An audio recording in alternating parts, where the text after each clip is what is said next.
เมื่อวานไหนเนี่ยเขาเลยเห็นเสียงออกปีน้ำเตาอันไหนก่อนค่ะแล้วก็มือพ่องเขาเห็นก็เขามือเขาเป่าก็ดีเขาอ่านก็ดีเขาเลยยึดเสียงค่ะเนาะเขาหูมือพ่องเขายึดเสียงนั่นเลยเขาเจียงมันหัวมันมีเขาเป่าว่าโซเขายึดเสียงว่าโซในกว่าหนึ่งเสียงค่ะนะอันไหนได้ออกไว้หนึ่งเสียงค่ะ ด้วยการเมื่อได้อันเท่าดีกว่าในเป็นเสียงออกถูกนะคะเนาะถูกอันได้แต่มีผังทางที่อังกฤษเลยค่ะผังทางอังกฤษค่ะเนาะถี่เนี่ยแต่มาอยู่ไว้ดีตัวเสียงออกมันค่ะเป็นช่างเขาทำเลยใส่ตัวอังกฤษถี่ในค่ะนะถี่ในอยู่ตั้งหรือมันไหนเมื่อพ้องเข้าเป่าความมังหูค่ะนะมังหูในเนี่ยมันเต็มเจอเสียงตั้งปลาย ค่ะกันนำอันเฮาสอนก่อนเมื่อวันในอันไหนที่เป็นกันนำเป็นสิ่งตั้งไปมันเฮายึดค่ะเนาะก้อยกะว่าอันเป็นสิ่งอันนั้นที่เป็นมือพ่องเฮาติเป่าโตมันค่ะนะมือพ่องเฮาติเป่าตีความนั่นเนี่ยแต่มันเดี๋ยวผู้ว่าสิ่งมันมีหลายตัวนั่นหาเฮาบีบเป่ามันเป่าเขาออกจากจังว่าโซโซโซเนี่ยค่ะนะเหมือนเมื่อวันนั้นค่ะเฮาติเป่ากะ มันออกไว้หนึ่งเสียงไว้ค่ะก้อยกาอันเมื่อแน่เข้าสอนในค่ะนะอันถี่ง่ายไงบุพพ้องเข้าเป่าหนึ่งตัวในค่ะนะเขาเตะไลเหมือนมาเข้าเป่าจ้อมก็เขาก็เตะไลออกเสียงจังไหนคะนะออกจ้อมถูเนี่ยมันเดออกปันเสียงเขามันเดออกปันจังไหนค่ะ เสียงถูแน่ค่ะเพราะว่าเขาอันใดเขาได้ใกล้หันในความเพราะว่าเป็นความบางอันมาไหนเขาได้หันจังไหนมีมาค่ะเนาะสิทธิจังไหนเวลากันนำบางอันก็เขาได้เซอร์ไว้บางทีก็เขาได้กันนำค่ะนะได้เป็นสองตัวขึ้นกว่าเนี่ยเขาได้เซอร์บันเสียงแนวค่ะ อันแรกจะเป็นเข้าเมื่อพ้องเข้าปอกนั่นค่ะนะมันติ่มจะเสียงดีตั้งปลายมันค่ะเสียงนั่นค่ะเอาเด็กใกล้หันนึกว่ามันดีเสียไว้จังไหนมันใครเข้าเป่าออกเสียงตูมันแจงอำจะเขามันออกเสียงเร็วตั้ง10 ตัวค่ะมันใครเข้าออกปัน1 ตัวจังไหนคะเนาะมันเลยออกมันนะคะว่าเป็นลาในก็จะเป็น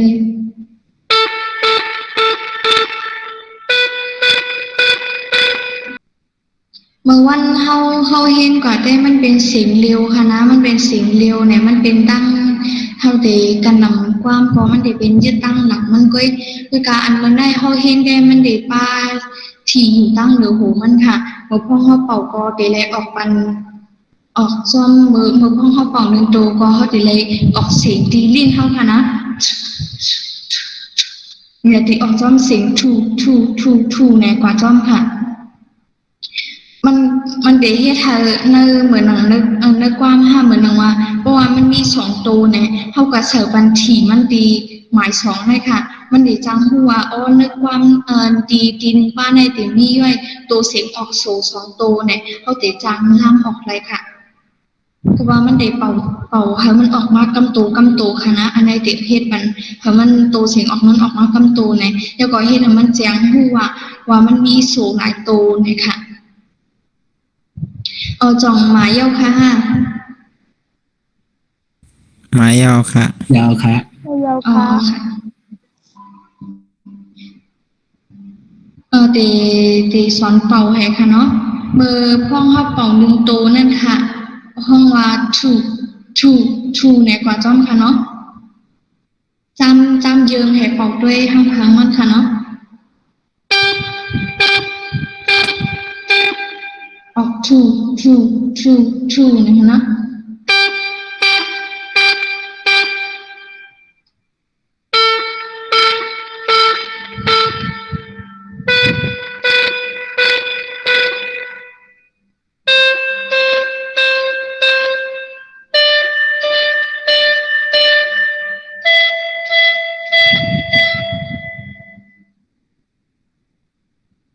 จองเป่าอะไรค่ะ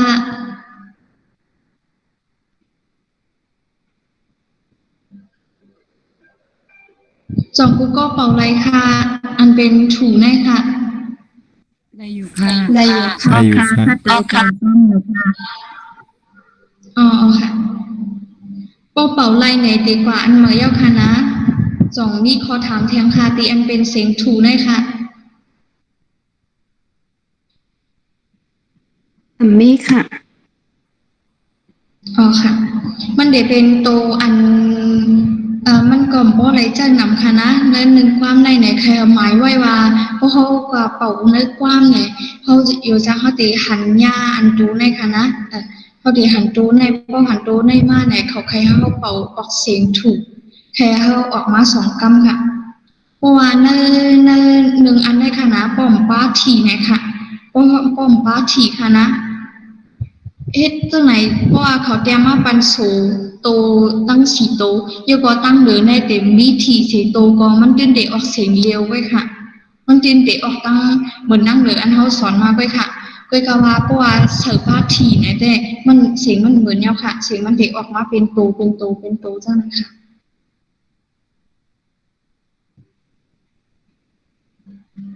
อ๋อค่ะ อันนี้เฮากว่าตอนหมาย2ค่ะเนาะความอันนี้ได้เป็นความปอดอันจู่ต้อมไว้ค่ะเนาะ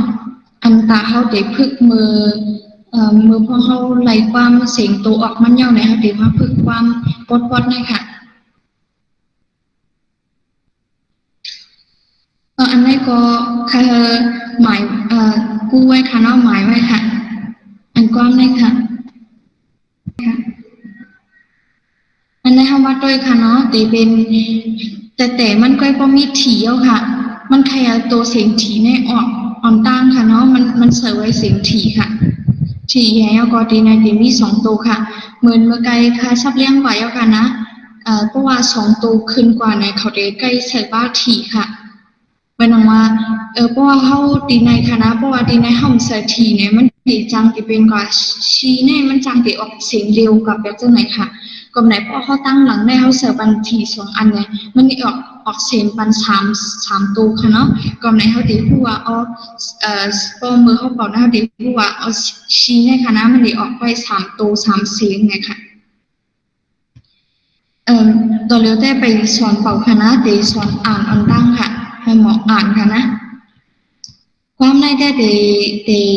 กันนำตีย้ำยินอยู่ค่ะเนาะความในเนี่ยจะเป็นความปอดจะเป็นความลูกอ่อนค่ะนะตีห้องอ่ะชีลาโซลาชีตีไหนค่ะนะตีไหนเขาฟังอินค่ะนะตีมีเม็ดไว้อันค่ะ เม็ดในไหนมันก็เป็นชีมันเป็นชีโตในเก่าค่ะ อันเป็นเม็ดในค่ะนะเม็ดในก็เป็นชีโตในเก่าค่ะก็กะว่ามันมีเสียงถี่ค่ะ เพราะว่ามันมีเสียงถี่เนี่ยบอกว่าในเสียงมันเป็นเสียงยึดกว่า1 โตค่ะนะตั้งนั้นมันจะมีเทียงชีหนึ่งกำค่ะนะชี1 กำค่ะก็ไหนที่ในก็มือพ้องเข้าเป่ามานั่นค่ะนะอย่าไปกว่าชีเนี่ยอย่าไปยืดค่ะยาวๆค่ะนะมันได้ยืดอะไร1 กำไว้ค่ะเหมือนเฮาตบมือเฮาเห็นมาอันตบมือ1 กำนั่นเนี่ยมันได้ยาวมากไม่ก็ค่ะมันเต็มยาวกว่าจังไหนค่ะแต่แม่อ่านในที่ไหนค่ะนะชีลาโซลาชีมันได้มาทางที่ไหนค่ะนะโยก็เฮาได้เลยกึดค่ะเฮาได้อ่านเสียงถอยจากที่ไหนเฮาได้เลยกึดค่ะที่อ่านในทางคำค่ะชีลาโซลาชีอย่างค่ะนะลาชีกันนะที่ในก็มีทางตรงค่ะนะเม็ดในเนี่ยเม็ดในก็เป็นลาค่ะลางกับค่ะก็กำมันเต็มป้าเสียงถี่ค่ะนะเพราะว่ามันป้าเสียงถี่เนี่ยมันเด็ดเลยยึดค่ะมันเด็ดเลยยึดเสียง1 กำเหมือนหนังเขาตบมือ1 กำค่ะลาอันนี้ก็เป็นลาด้วยค่ะนะที่ในก็เป็นชีค่ะแล้วก็ตีกำเนิดสุดค่ะตีกำเนิดสุดในได้มันเหมือนอันเฮาเห็นมาตั้งหนาสุดนั่นแล้วค่ะมันได้เลยยึด3 กำค่ะสี่ค่ะเนาะโซเนี่ยค่ะนะ4 กำเลยค่ะแต่แม่อันไหนแถมค่ะชีลาโซลาชีนี่ค่ะนะ มือพ่องอ่านนั่นค่ะนะอ่านจ้อมก็ไรค่ะโปรแกรมเดปันอ่านกำโก้ค่ะนะเดเฮาหมออ่านก่อนไกวปันเปาปีค่ะนะใครเอาหมออ่านก่อนค่ะ เป็นช่างใครเอาหมออ่านก่อนเนี่ยเมื่อพ่องเฮาไปหมออ่านนั่นค่ะนะเฮาก็ติหมอฮู้ว่าเสียงเฮาติไรเป่าโตมันติไรเป่าไว้ห้าเป่าเทิงจึงอยู่เนี่ยเฮาติหมอล่ามค่ะนะเมื่อพ่องเฮาเป่านั่น ก็ไหนเพราะว่าเฮาหมออ่านเนี่ยมันดีลีจังอยู่เนี่ยเมื่อพอเฮาอ่านขนาดชีลาโซลาเนี่ยเฮาพอเฮาอ่านจังไหนเย้ามือเฮากระเป๋านั่นค่ะนะเฮาก็ได้ยินอันมือเฮาเลยอ่านมานั่นค่ะเฮาได้ยินว่าชีลาโซลาเนี่ยมือเฮาก็ดีกว่าจ้อมชีลาโซลามือเฮาก็ดีกว่าจ้อมเพนอันเฮาอ่านมานั่นค่ะ เพราะว่าเฮาเลยอ่านเนี่ยเฮาเต็มฮู้มันเด็กมันกำเด็กกว่าไว้ห้ากว่าเทิงเนี่ยเฮาเต็มล่ำเลยค่ะแต่แม่อ่านไงทั้งกำค่ะชีลาโซลาชีนะลาลาลาชีนะคะชีลาโซลาชีลาลาลาชีที่แม้แต่ดีตั้งนานอ่านทั้งกำค่ะชีลาโซลาชีลาลาลาชีเหมือนกันนะขึ้นเดกว่าเทียงตั้งเตอแถวเตอเนี่ยค่ะมาแทงกำก้นกับคณะอันนั้นเหมือนกันค่ะสองแถวในชีลาโซลาดีนะขึ้นมีชีกำชีโตค่ะนะแล้วก็ป้าถีตั้งสามโตตั้งหลังเนี่ยค่ะชีลาชีลาโซนี่ค่ะที่ไม่อ่านแทงกำค่ะชีลาโซลาชีลาชีลาโซค่ะแต่แม่แต่ตั้งนานอ่านมากค่ะนะชีลาโซลาชีลาลาชีลาโซลาชีลาชีลาโซ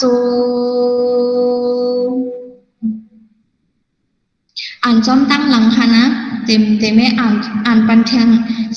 อ่านปันเทียงกำสองกำค่ะนะชีลาโซลาชีลาลาชีลาโซลาชีลาชีลาโซค่ะแต่แม่อ่านทั้งกำค่ะชีลาโซลาชีลาลาชีลาโซลาชีลาชีลาโซกูก็จ่องอ่านจอมตั้งหลังเลยค่ะยาก็จ่องไว้ ไล่อยู่ค่ะ อะไรอยู่ค่ะ อะไรอยู่ค่ะ จงตีเธออ่านปันแทงกำค่ะ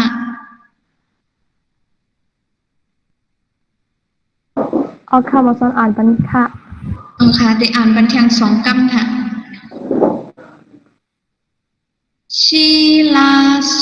ลาชีลาลาชีลาโซลาชีลาชีลาโซชีลาโซลาชีลาลาชีลาโซ